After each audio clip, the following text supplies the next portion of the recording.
Sir, जैसे कि चिंटू एक पब्लिक फिगर है, एक स्टार, सुपरस्टार है, युवा स्टार है, उनकी लगातार फिल्में करते रहते हैं, लेकिन इसके बावजूद भी कभी ना कभी वो विवादों में आ जाते हैं। आपके बेटे होने के नाते आपको कैसा लगता है?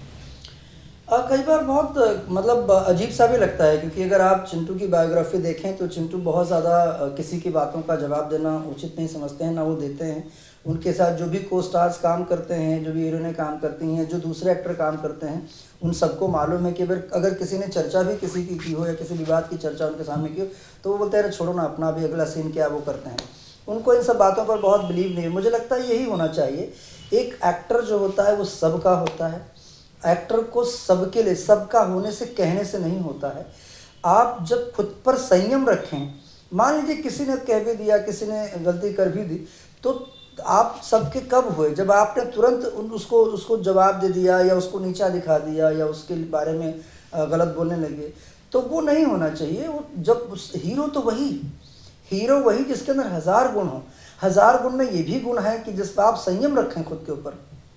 आप लोगों को ये अगर सोचना ही है तो कहना थोड़ी, जैसे देखिए आप अदर इंडस्ट्री के लोग हैं, दूसरे इंडस्ट्री के लोग हैं, वो कितने बड़ी बड़ी फिल्मों के लिए, आज तक मैंने किसी को लेकर इस तरह की बातें नहीं देखी। होती है चीज़ें हर इंडस्ट्री में कुछ ना कुछ, लेकिन इतना ज़्यादा तो कहीं भी नहीं है। और बड़ा ख़राब लगता है कि जिस इंडस्ट्री को मैंने इतने वर्षों सींचा है, उस वक्त कुछ भी नहीं था, भूखे प्यासे हम लोग शूटिंग करते थे। कई बार खाना पूरी तरह नहीं आता था, शाम में मिले या रात को, और पानी तक सेट पर, वो कैमरामैन से, उस टाइम के एक्टरों से पूछिए, उस तरह के होटल और ये सुविधाएं बहुत सारी नहीं होती थी। सड़कें बहुत अच्छी नहीं होती थी। हम लोग कोसों दूर मतलब खडर खडर करके चले जाते थे और शूटिंग करते थे। जब इतना हिंदी सिनेमा करके उसके बाद इतने 300-350 एपिसोड सीरियल किया, उसको छोड़ के ये डिसाइड किया कि नहीं, अपनी इंडस्ट्री को और लोगों को चैलेंज किया यहाँ हिंदी में कि मैं अपनी इंडस्ट्री को, भोजपुरी को बहुत बड़ा करूँगा, और ईश्वर की कृपा से आज बड़ी हो गई। तो अब जब देखता हूँ कि लोग पूरी तरह बिखर चुके हैं, अलग अलग जातियों में बांटने की कोशिश में हो गए हैं कि ये फलाना है, मुझे लगता है ये क्यों? अंग्रेज़ शासन काल में अंग्रेज़ जब आए थे तो उनके बारे में कहा गया कि डिवाइड एंड रूल उन्होंने किया। जहाँ उनके पास कुछ नहीं मिला, जब वो हिंदुस्तान से जाने लगे, तो उन्होंने एक अजीब सा बीज बो दिया जिसपे हिंदू और मुसलमान को अलग कर दिया। जबकि हमारे यहाँ गंगा जमनी तहजीब है, एकता इतनी अच्छी रही है। खासतौर सिनेमा इंडस्ट्री में तो बहुत ये चीज़ें रहती है कि सब पूरे किसी कहीं के भी हों, अलग अलग जगह के भी लोग आते हैं, एक ही टेबल पर खाना लगता है, एक ही साथ लगता है, किसी तरह का किसी के साथ कोई भेदभाव नहीं रहता है। तो मुझे लगता है अब ये बांटना और ये करना और फिर आपस में बांटना, कल को हिंदुओं में आपस में अलग अलग हिंदू लोगों को बांट देना, या मुस्लिम ये सोचे कि मुझे अलग अलग मुस्लिम्स के अंदर अलग अलग लोगों को बांट देना, ये उचित नहीं है। ये किसी भी सिनेमा के लिए उचित नहीं है, किसी देश के लिए उचित नहीं है, किसी भी भाषा के लिए उचित नहीं है। अगर हम जोड़ नहीं सकते हैं तो हमको कोई अधिकार नहीं है लोगों को तोड़ना। सिर्फ अपने चंद स्वार्थ के लिए ये कह देना कि हमारे लोग देख लेंगे, तो ये बोलना है कि हमारे लोग देख लेंगे, तो हमारे तो सबके हैं भाई।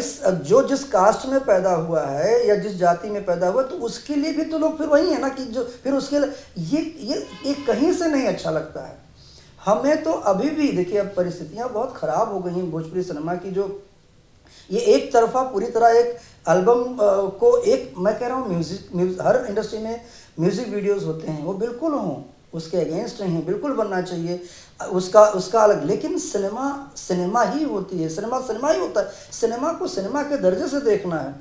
आज कलेक्शन लेवल बहुत कम हो गया, चंद सिनेमा हॉल्स रह गए।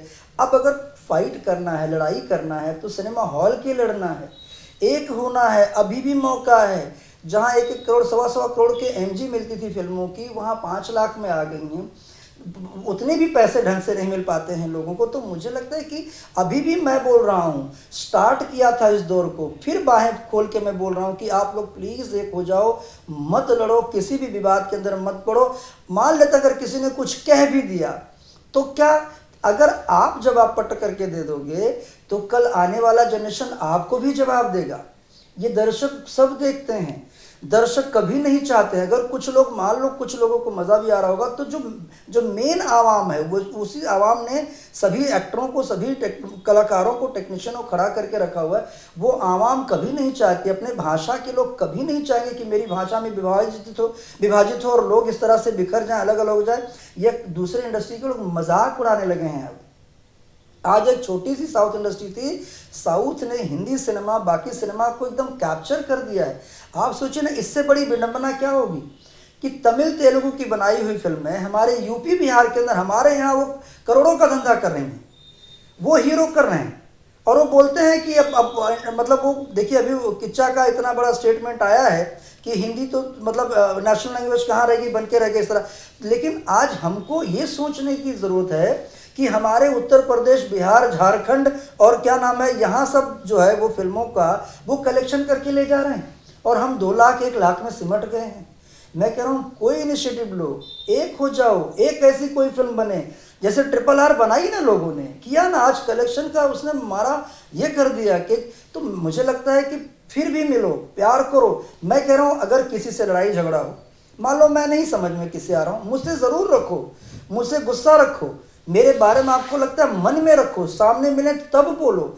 व्यवसायिक लेवल पर उसको ओछा मत करो, नीचा मत करो, वो नहीं करना चाहिए। फिल्म है, हम लोग इंडस्ट्री के लोग हैं, हम लोगों ने एंटरटेनमेंट दिया है। हमारा काम है लोगों के चेहरे पर मुस्कुराहट लाना, हमारा काम है हम उस रिश्ते का वैल्यू दिखाएं, हमारा काम है कि भाई बहन माँ परिवार के बीच के रिश्तों की डोर क्या है उसको बांधना। सिनेमा का काम है समाज के अंदर की बुराइयों को या सिनेमा चीज़ों को, घटती हुई चीज़ों को आईना दिखाना। खुद सिनेमा के एक्टरों का या सिनेमा टेक्नीशियनों का ये काम नहीं है कि हम सिनेमा समाज को बिखरा दें या उनको अलग अलग कर दें। तो मेरे हिसाब से दर्द हमको भी जब सुनते हैं, देखते हैं, बहुत कष्ट होती है। ऐसा नहीं है कि किसी का जवाब नहीं दे रहे तो उससे डर के जवाब नहीं दे रहे हैं। कुछ लोगों को यह गलत फहमी है कि शायद, बिल्कुल नहीं, इसलिए जवाब देना पसंद नहीं करते हैं ज़्यादा चीज़ों को कि जितना अवॉइड करो उतना अच्छा है। आदमी कहता है ना कि जब रास्ता चलो और कहीं बोलते हैं कि कोई चीज़ें मान लो कहीं से स्मेल आ रही है, कहीं कोई बदबू आ रहा है या कोई चीज़ गद्दा पर या खड्डा है, तो आदमी क्या करता है, खड्डे में कूद कूद के नहीं देखता या उसको चैलेंज नहीं करता, बल्कि साइड से रास्ता बदल लेता है कि चलो मैं यहाँ से निकल जाऊँगा। तो मैं तो अभी भी कहूँगा कि आज सबके साथ फिल्में मैंने पहले भी बनाई थी। मैं कह रहा हूँ जिसके साथ जिसको समझ में आए, जिस निर्माता को समझ में आए, जिस हीरो को रखना है उस हीरो को रखें, जिस टेक्नीशियन को रखना रखें, लेकिन वो काम करो। आज इतना काम है, किसी के पास कोई काम की कमी नहीं है। दूसरे को नीचा दिखाना, आने वाले जनरेशन को, कोई भी अगर कोई एक्टर दूसरे एक्टर को नीचा दिखा रहे हैं या ये बोलें कि सिर्फ मेरे दर्शक आपको देख लेंगे, मेरी ही फिल्म चलती है, दूसरे की फिल्म चलती नहीं है, तो ये क्या है? ये आप कहाँ चलती है? अगर किसी की भी चलती होती 2-5 लाख में क्यों? मैं तो बोल रहा हूँ प्लीज़ अभी भी मोहब्बत करो एक दूसरे से। बिल्कुल नहीं, आप अगर रखते भी हैं, कोई मान लो किसी की बात नहीं अच्छी लगी, भाई 2 भाई होते हैं, 2 भाइयों का भी नहीं जमता है। यहाँ कोई किसी का खेत थोड़ी जोत लिया है।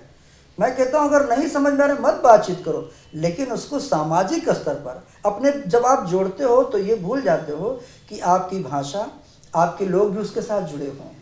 आप बहुत लोगों को अलग करते हो। और सिनेमा घर में जब सब आते हैं, तब जब सब मुस्कुराते हैं, एक साथ सब तालियां बजाते हैं, तब अच्छा लगता है सिनेमा।